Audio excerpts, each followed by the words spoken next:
துன்பமில்லா துலா ராசி லக்ன நேயர்களே, உங்களுக்கு நன்மையான எண்கள் 1, 4, 2, 7.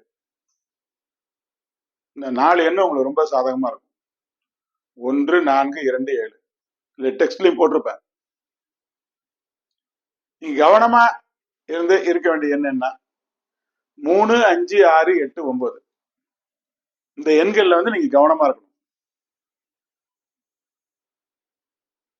சரி, இந்த 3ஆம் நம்பர் நீங்க பயன்படுத்தினா என்ன ஆகும்? எதிரிங்க உருவாயிடுவாங்க. 3ஆம் நம்பர் நீங்க பயன்படுத்தினா உங்களுக்கு எதிரிகள் உருவாவாங்க. 5ஆம் எண்ணை நீங்க பயன்படுத்தினீங்கன்னா நஷ்டம் வரும். குறிப்பா 5ஆம் எண்ணம் உங்களுக்கு நஷ்டத்தை தரும்.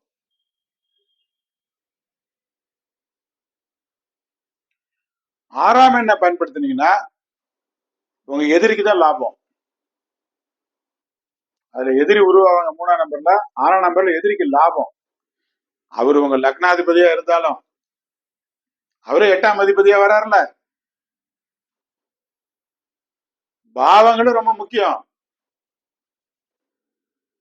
அந்த இது 9 நாள் என்னங்கிறீங்க? 9 நாளுமே நவகிரகங்கள் தான். நவகிரகங்கள் வந்து வான மண்டலத்துல மட்டும் இருக்க நினைக்காதீங்க. 9 நாள் நம்மள சுத்தி அது வந்துட்டு தான் இருக்கு. ஒரு நாள்ல 9 தடவை நம்மள எல்லாம் வந்துட்டு தான் இருக்குங்க. ஒரே நாள்ல 12 பாவத்தையும் நம்ம சந்திச்சாகணும். 9 கிரகத்தையும் சந்திச்சுதான் ஆகணும். அதுல அந்த எச்சரிக்கையா இருக்க வேண்டிய நாள்கள்னு சொல்றேன் பாத்தீங்களா? அதுல உங்களுக்கு சாதகமான கோரைகளை தேர்ந்தெடுத்து அந்த காரியத்தை செய்யுங்க. சாதகமான எண்கள் சொல்றேன்ல, எண்கள் சொல்றது சாதகமான கிரகங்கள் சொல்றேன்ல, அந்த கிழமைகள் அதோட கோரைகள் அதோட லக்னத்தை எடுத்து காரியத்தை செய்யுங்க. அதுல அந்த துன்பத்துல இருந்து அதை தப்பிச்சுட்டு வரலாம்.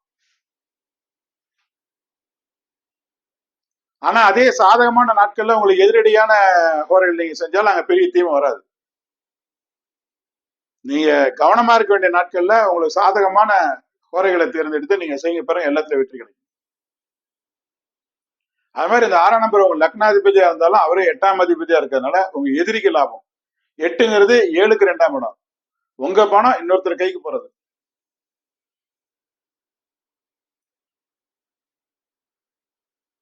8ஆம் எண் எடுத்துங்க. 8ஆம் எண் வந்து யார் உங்களோட வந்து பொருளாதார ரீதியா தொடர்பு கொண்டிருக்காங்களோ அவங்களுக்கு நல்ல பெனிஃபிட். பொருளாதார ரீதியா அவங்களோட தொடர்பு கொண்டிருக்கவங்களுக்கு பெனிஃபிட். எப்படி? சனி யார் உங்களுக்கு? சனி 4க்கும் 5க்கும் அதிபதி. 4ஆம் இடங்கிறது உங்க எதிரிக்கு தொழில். 5ஆம் இடங்கிறது உங்க எதிரிக்கு லாபம். அப்ப அந்த 8ஆம் எண்ணுங்கிறது வந்து உங்களுக்கு வந்து எதிரிக்கு லாபம். இது யாரு நான் சொன்னேன்னு நினைக்கிறீங்களா? இது வந்து ஜோதிட மேதை, ஜோதிட மார்த்தாண்டன் ப்ரொஃபசர் KS கிருஷ்ணமூர்த்தி எழுதி வச்சிருக்காரு. அவர் எழுதி வச்சு அதை வந்து ஜோதிட மன்னன் எங்க குருநாதர் வைத்திலிங்க ஐயா, அவர் வந்து அவருடைய ஆயுள் காலத்துல இருந்து ஜோதிடத்துக்கு அர்ப்பணிச்சவர். அவரு பல தடவை படிச்சுட்டு பல தடவை கிளாஸ்ல எங்களுக்கு சொல்லி கொடுத்து நாங்க எல்லாத்தையும் ஃபாலோ பண்ணி பார்த்து நம்பினது. இதை எடுத்தோன்னு நம்பாதீங்க, நீங்க ஃபாலோ பண்ணி பாருங்க, பார்த்துட்டு எடுத்துங்க, உண்மையா இருந்தா எடுத்துங்க. அது மாதிரி 9ஆம் எண்ணை நீங்க பயன்படுத்தினீங்கன்னா உங்களுக்கு வந்து கோர்ட்டு கேஸ் வரும், விட்டி விவகாரங்கள் வரும். ஆனா என்ன கோர்ட்டு கேஸ் வந்தாலும் என்ன விவகாரம் வந்தாலும் ஃபைனலா நீங்க தான் வெற்றி அடைகிறீங்க. அந்த எண்ணில் 9ஆம் எண்ணில் கோர்ட்டு கேஸ் வந்தாலும் லிட்டிகேஷன் வந்தாலும் ஃபைனலா நீங்க தான் ஜெயிக்கிறீங்க. ஆனா அதை தெரிஞ்சுக்கணும். நீங்க தேவையில்லாம கோர்ட்டு கேஸ் அப்புறம் மறுபடியும் ஜெயிக்கிறது இல்லை, தேவையில்லாத வேலை.